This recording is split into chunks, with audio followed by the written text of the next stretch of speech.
एक अनोखे गांव में रहते थे एक खुश मोटे मोटे आलुओं का परिवार। परिवार में थे 4 सदस्य, मम्मी आलू, डैडी आलू और 2 भाई टिंकू, चिंकू। डैडी आलू पढ़ाने जाते थे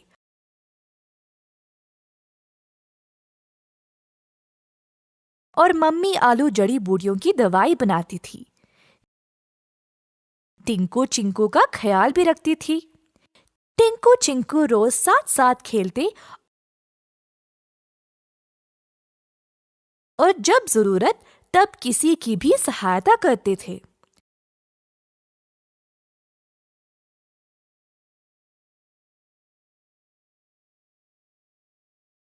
जब तक वे घर वापस आते देर हो जाती थी और मम्मी आलू चिंतित हो जाती।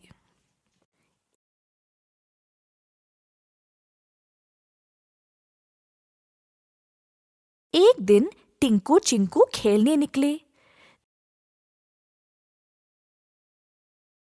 जल्दी थकावट की वजह से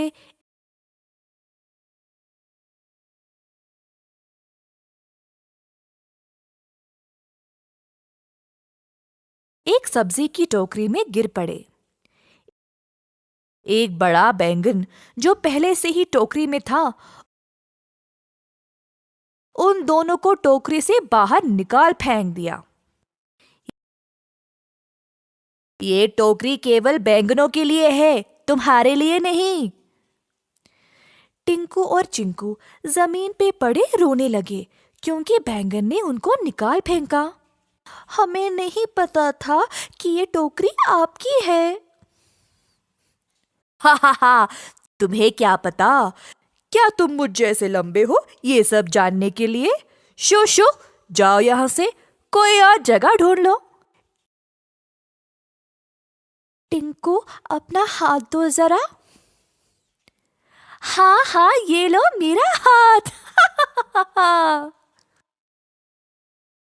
बैंगन और भिंडी दोनों ने टिंकू और चिंकू की मदद नहीं की। टिंकू चिंकू दोनों रोते रोते घर वापस आए। मम्मी आलू ने दोनों को रोते हुए देखकर पूछा कि हुआ क्या।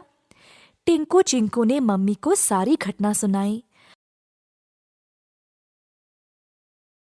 मम्मी आलू ने सब्र से सब कुछ सुना, उन दोनों को मनाया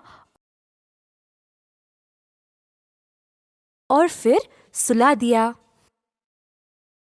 अगले दिन टिंकू और चिंकू फिर से खेलने बाहर गए। वे देखना चाहते थे कि वो बैंगन उस टोकरी में अब था या नहीं। अंदर झांक के देखा तो टोकरी में कोई नहीं था, पर उनको किसी की रोने की आवाज सुनाई दी। टोकरी के पीछे देखा तो बैंगन वहां बैठे अकेला रो रहा था। बैंगन भाई, क्या हुआ? क्यों रो रहे हो? हम तुम्हारी सहायता करेंगे, बस बोलो कि क्या हुआ।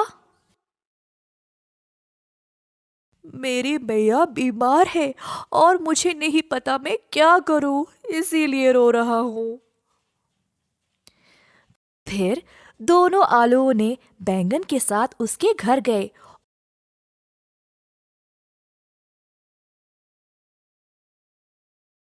और उनको बीमार बैंगन की मां को देखकर बुरा लगा।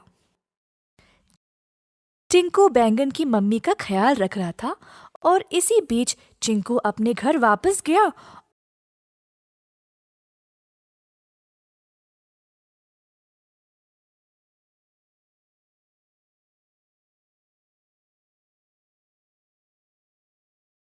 और उनके लिए एक उचित दवाई लाई।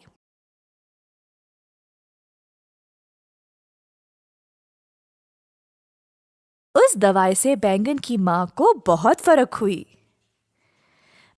बैंगन हैरान था कि कैसे टिंकू और चिंकू ने उसकी मदद की। बैंगन के इतना रूखा होने के बावजूद भी दोनों आलू भाइयों ने उसको मेहरबानी दिखाई। उस दिन से बैंगन ने अपना रवैया बदला और अपने दोस्तों को भी यही सिखाया। जल्द सब सब्जी टिंकू और चिंकू की तरह उपकारी बन गए।